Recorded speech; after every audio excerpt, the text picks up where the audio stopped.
Hey, and welcome to Top Shelf Tech. Today we're joined by Blaise from ZX Security. Welcome, Blaise. Hi, thanks. Hey, you were just telling me an interesting story earlier about, today we're going to talk a bit about securing your cloud, and you talked a bit about moving away from your previous role looking after TIN and why you made that shift. Can you tell us a bit about that? Yeah, so I've spent the last 10, 15 years working primarily in the network security space, firewalls, switches, routers, IPS, IDS. And the more I worked in critical environments for that role, the more I started to realize that actually most of the security threats that we were looking at were actually not at the network layer anymore, and they were really at the data layer and at the user layer. And a lot of the mistakes that were being made in on-prem equipment and deployments were being replicated in cloud when people started moving towards it without really having a plan. And so I thought that for me, at least, the more interesting aspects of security would actually be better suited in cloud than on-prem. And you got some experience with critical infrastructure working on with Transpower, so Yeah, so I've worked on a variety of what's called ICS, so critical systems with throughout New Zealand, and it's pretty interesting to see how the differences with those systems and the nature of their business is reflected in their security priorities. So, for example, whenever you're dealing with critical systems, availability is way more important than confidentiality or integrity, because at the end of the day, if they can't get to the systems they control, things fall over and people lose power and potentially there's a loss of life there. So it was really an educational experience, but it's very, very specialized. So there's a certain set of risks that only apply to that environment and a certain set of controls that only apply to that environment, because you could never realistically dream of having an air gap in a corporate network unless you're dealing with really sensitive, information.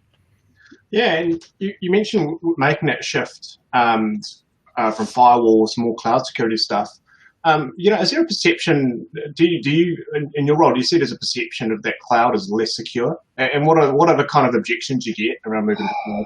There's a lot of FUD going on in cloud, and there will always be, because there's some very specific interests that are pushing their own agenda in on-prem deployments and selling tin, selling hardware.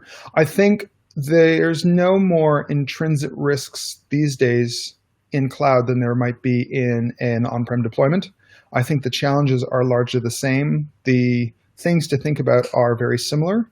However, how you get those done in cloud is potentially quite different and requires a different skill set, a different technology stack. So people are making a lot of mistakes in cloud deployments that have analogs had they done it on-prem, but because it's all new technology, the solutions they had before don't necessarily work in the cloud deployment. So a lot of it's a bit of a shift in thinking. It's not necessarily being less secure. It's about you got to look at different things. Yeah, and you've got to understand that you're not working in a traditional model, and the responsibilities across cloud are very different from any other kind of vendor arrangement. So, for example, if you on-prem, you have outsourced agreement where you've got a company that takes care of patching, and you've got a company that takes care of your network devices, for example, keeping them up to date, your servers, keeping them up to date. There's no direct analog in cloud for that. So a lot of the companies that did the on-prem stuff are starting to try to get into cloud, and they're finding that they have to train up a lot of new staff and learn a lot of new technology. And a lot of clients are not necessarily understanding that depending on how you're using the resources available to you, their responsibilities may change. An example being, if you're spinning up a virtual machine in, say, Azure, you're still responsible for keeping that operating system up to date. Microsoft is not going to do that for you. They'll give you tools to do it, but at the end of the day, you're the one clicking update or allowing your automation to click update for you. Whereas if you go to a platform as a service, say Office 365 or something similar, that all gets abstracted away. So there's a lot of people that are confusing the two and assuming that the virtual machines in Azure will magically be kept up to date, resulting in unpatched vulnerabilities, resulting in potential compromises. The other thing that is very poorly understood, and to be fair, a lot of the cloud vendors don't make it easy, is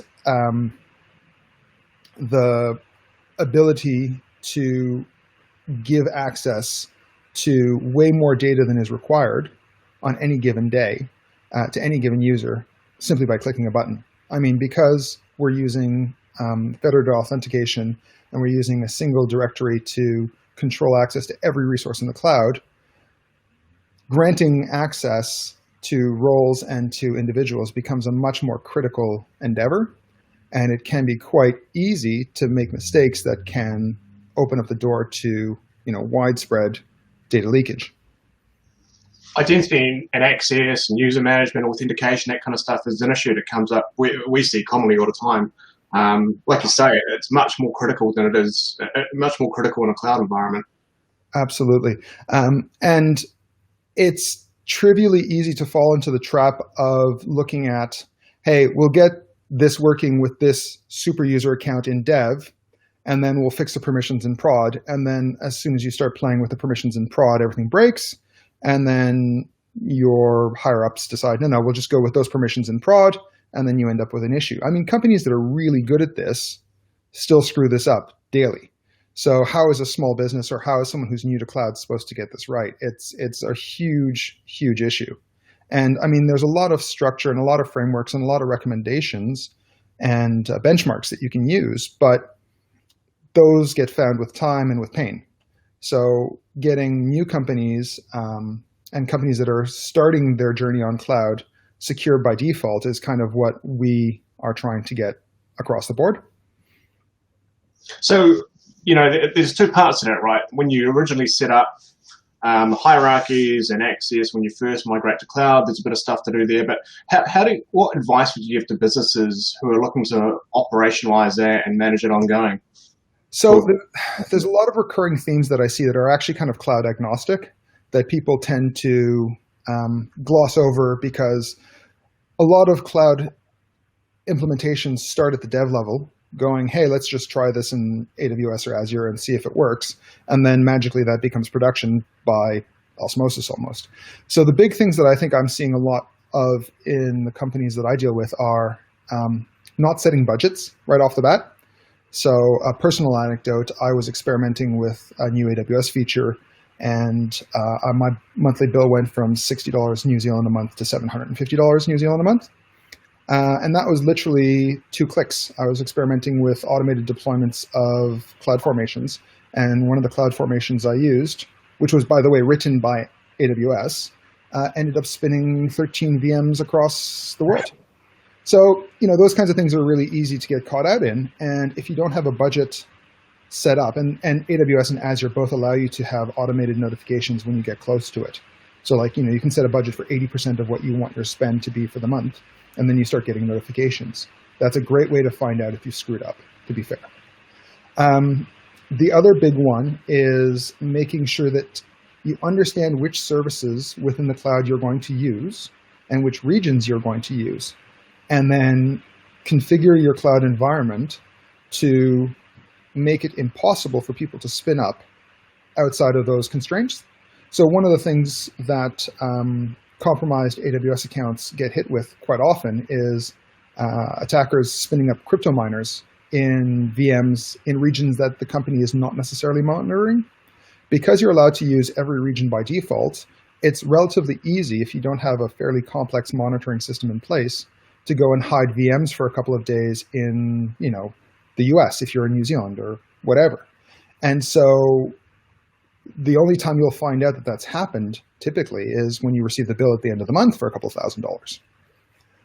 The other thing I'd probably say is if you're planning on deploying into the cloud as an application, understand which kind of resources you're going to use and make sure that the developers all the way up through to the production accounts have appropriate permissions and roles for those types of resources and do not have any permissions for any of the other kind of resources. Simply because as people experiment, it gets pretty easy to spin up things that you don't expect and you don't understand how to secure. And the final big piece of advice that I'd probably give people is to assume that you should develop using templates that are secure by default. So what I mean by that is a lot of these, all the clouds support infrastructure as code and templates for resources.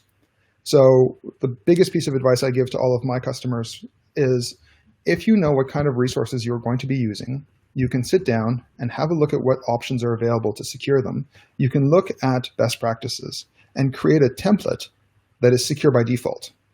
It might be overly secured. It might not allow for all the functionality you need.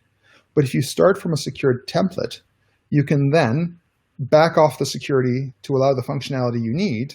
And that gives you two things. That gives you, one, a trail of what was required in order to make everything work so that you can replicate it in the next project. And it gives you the ability to understand what your development process is doing in terms of changing your templates, so that if you have a change management process in place that looks at security, you already have all the paperwork done for that. So that makes life really easy. Okay. Point. Setting up budgets, make sure we're not having blowouts, making sure you've got your identity and user authentication created, limit your exposure by restricting to certain geographic regions that you're going to be operating in, set up secure templates so you only, understand the known resources that you're going to be working with and restrict to that, and then use templates that are secure by default. Yeah, I think that would go a long way. IAM is by far and away, so identity and access management is by far and away the one that's going to have the biggest impact on your security. But the budgeting, I find, is a really great canary for when you're first doing the initial setup and configuration before anything's live, before anything's prod. And it catches out a lot of accidental configuration mistakes. Another example I've seen is Kubernetes clusters being spun up by devs and then having auto scaling turned on. Something goes wrong, and all of a sudden that Kubernetes cluster goes from 3 nodes to like 7. Right? And you wouldn't necessarily detect that unless you had monitoring in place. But if you look at the budget and all of a sudden your budget starts dinging, there's something wrong. And it's it's a good health check of the environment. So awesome. So the final topic we wanted to kind of quickly cover is that with Azure coming to New Zealand, there's been a lot of comments around security, data sovereignty, around hosting information overseas. What are your thoughts on that? Well, it's interesting because what I've seen in the last 12 or so months is a lot of government organizations tend to go Azure for infrastructure to cloud. So taking their internal corporate stuff and moving into cloud typically goes to Azure. And along with that is a lot of historical and potentially sensitive information. Now, there are pretty big restrictions on what kind of data can be put into cloud. Anything classified restricted or under can go into cloud according to what I've read from DIA. But that's still very sensitive information. And there's always been this debate about data sovereignty. Where does your data end up? Who can access it? Which governments can get a warrant to look at it regardless of who you are? So there's always been this concern around what happens in terms of breaches and what happens in terms of putting New Zealand citizen data and Maori data in districts and countries that don't necessarily respect our data privacy laws. Microsoft putting an Azure cloud into New Zealand has the potential to short-circuit all of those discussions. It'll be really interesting to see how they handle the various services that they offer and see if they offer a New Zealand equivalent. So for example, Azure Active Directory is a global service. Microsoft makes no promises that your Azure Active Directory data will stay in the country of your choosing. They've got a great website, actually, where you can basically select your country of origin, and it'll tell you which regions and which countries your data goes into. And that applies across Azure and Office 365. Now, in an ideal world, what will happen is when Microsoft moves their data center into Auckland, we'll have the option to go and select New Zealand for all of those categories. What I'm really curious to see is how many of those categories end up in Auckland. Yeah, so with Azure come to New Zealand, it not only there's, I guess, additional geographic things we should be considering when it comes to security as well. Yeah, there's going to be obviously performance gains for people that are quite latency intolerant. There's going to be a whole bunch of questions around how the regional backups happen and how the geographic backups happen within the environment. And it'll also be really interesting to see how the pricing works out, to see if there's a price premium for specifying that you want all your stuff to be in New Zealand. So I'm really curious to find out what their longer term plan is. There's not a lot out there on the announcement. Obviously, the announcement was made in May. Fonterra announced they were going into that data center in some way, shape, or form in July. So it's very much a developing discussion. But I suspect the government probably has quite a good view on it, and we'll get some guidance very shortly. In terms of security, I think there's not a huge difference in terms of securing a region in New Zealand versus the rest. However, it'll be more interesting to see if we can do some kind of filtration based on geolocation, because obviously if all the Azure services are coming from a region that we understand, we may be able to lock down our outgoing firewall rules a little bit more. There might be some implications for the on-prem people, but certainly it's a big announcement because they're the first cloud vendor to come to New Zealand. And so that gives them a pretty big leg up, in my opinion, around at least getting the government ministries on board with them. Yeah, absolutely. I think exciting times ahead. Hopefully we see the acceleration of public cloud adoption, some of these, whether they're real or perceived issues around some of the data sovereignty stuff. I guess having the public sector being able to access the breadth of the Microsoft services that will be available as well. So. Yeah, it'll be interesting because the announcements have all centered around Azure so far, but I think the bigger implications are actually around the Microsoft 365 packaging, making sure that your SharePoint sites, your Exchange server is in country, means that there's less risk of foreign nationals subpoenaing information, and that likely is going to be something that a lot of the people like the Privacy Commissioner will be looking at. I'm really curious to find out if there's any guidance that's going to come out of the likes of the Privacy Office or DIA around that, and if there's going to be additional guidance to ministries that already have cloud in place, because moving from one cloud to one region or the other is not an easy thing to do.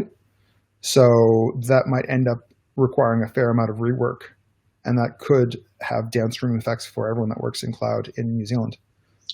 So a lot of exciting information, announcements coming up, still a lot more to learn, but exciting times ahead. Thanks very much for joining us, Blaise. No worries. Thank you. And thanks for tuning in to Top Shelf Tech. See you next time. Cheers.